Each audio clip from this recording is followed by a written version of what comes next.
dapat pag-aralan natin ano naging cost noong from 3.1 umakyat siya ng 4.3, no?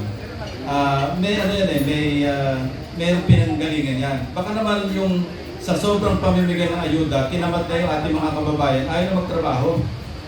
So we should, I think this is personal opinion ko ito.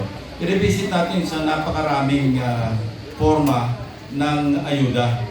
Para sa akin, i-enhance na lang natin yung 4Ps.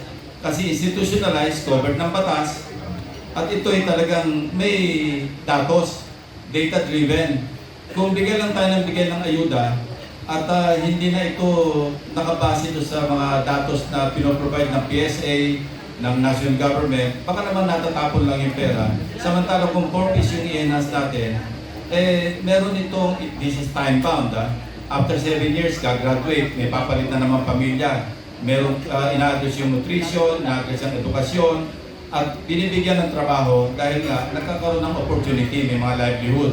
Pero kung katakot-takot na AKAP, AIX, MAIP, I hope my colleagues and my former colleagues will bear me out. This is my personal opinion. Na sana mag-stick na lang tayo, enhance na lang natin yung purpose kasi pinag-aralan yun at merong batas. Samantala yung ibang klase ng mga ayuda, hindi natin alam kung bakit ito pa yung isa sa mga causes kung bakit tumaas yung unemployment rate from 3.1 to 4.3. Kasi tinatamad na anyway, meron man darating sa akin AKAP kasi anak ako ng leader ng aking parang benefactor o yung patron.